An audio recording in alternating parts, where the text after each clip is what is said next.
Hello दोस्तों, आज मेरे पास है ये यूनिटी कंपनी का क्लैंप मीटर जिसको हम एम्पेयर नापने के लिए इस्तेमाल करते हैं। तो ये बिल्कुल ओके कंडीशन में है। बस इसके अंदर एक ही प्रॉब्लम है कि इसको हम मोड सेलेक्ट नहीं कर पा रहे हैं डायोड मोड से बजर मोड पे। तो बस इतनी सी छोटी सी प्रॉब्लम के लिए रिजेक्ट हो जाता है। मेरा असली मोटिव यही है कि इसको रिजेक्ट होने से बचाया जाए और इसको ठीक किया जाए। तो इतनी छोटी सी प्रॉब्लम के लिए हम इसको रिजेक्ट करके रख देते हैं साइड में कि हमारे काम का नहीं है। तो मैं इसको रिपेयर करूँगा आज की वीडियो में। तो मैं इसकी पहले बैटरी उसको निकाल देता हूँ, उसको ओपन करना स्टार्ट कर देता हूँ। तो कुछ इसके 2 स्क्रूज ओपन करने के बाद हमारा ये ओपन हो जाएगा। तो कुछ एक स्क्रू खुल चुका है, अब दूसरा स्क्रू खोलने के बाद हमारा अच्छे से ओपन हो जाएगा। तो ये कुछ इस तरह से ओपन होगा। इसके अंदर ऐसा कुछ सर्किट होता है। तो इस तरफ हमारा क्लैंप मीटर के ऊपर के वायर लगे होते हैं, इस तरफ हमारा ये बटन है।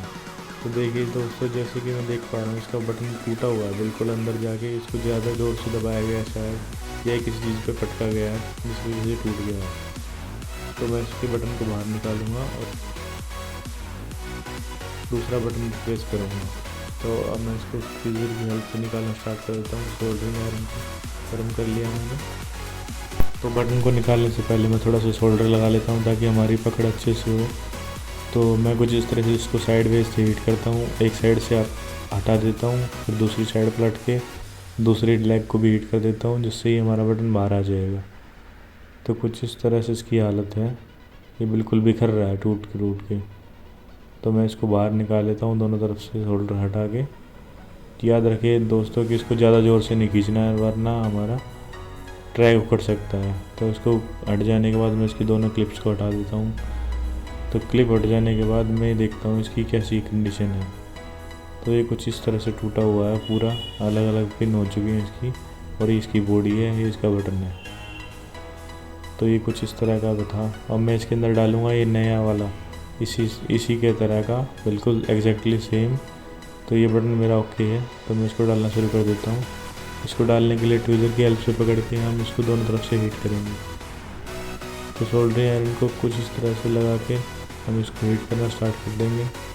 तो हमारा एक तरफ से लग गया है, अब इसको हम दूसरी साइड लगा देते हैं। तो हमारा दोनों तरफ से लग जाने के बाद मैं इसके पिन्स को सोल्ड करूँगा।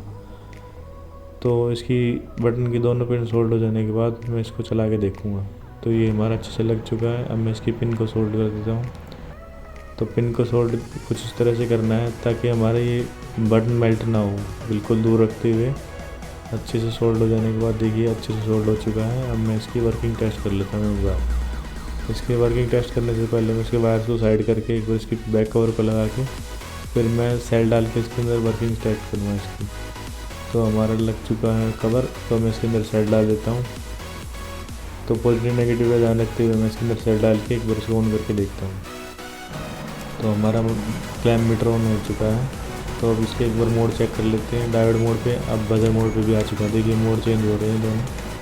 हमारा बटन अच्छे से लग चुका है। बस इतनी छोटी सी इशू की वजह से इसको रिजेक्ट कर देते हैं, यूज़ में नहीं लेते। तो अब मैं इसके अंदर प्रॉप्स लगा के एक बार टेस्ट कर लेता हूँ कि हमारा बजर मोड बीप मोड आ रहा है नहीं आ रहा। तो ये मल्टीमीटर की कुछ लीड लगाने के बाद मैंने इसको एक बार बजर मोड पर सेट कर लेता हूँ। तो ये देखिए हमारा बजर ओके काम कर रहा है बिल्कुल। ये देखिए बजर मोड पे है। अब मैं इसको डायोड मोड पे करता हूँ। ये देखिए डायोड की रीडिंग आ रही है, जैसे ही मैं टच कर रहा हूँ तो डायोड मोड काम कर रहा है और ये हमारा बजर मोड काम कर रहा है। तो मैं जल्दी से इसको पैक करना शुरू कर देता हूँ। मैं इसको दोनों स्क्रूज लगा के इसको पैक कर देता हूँ और हमारा क्लैंप मीटर बिल्कुल ओके हो चुका है। तो इसके दोनों मोड काम कर रहे हैं। ये देखिए बीप मोड, बजर मोड अच्छे से काम कर रहे हैं।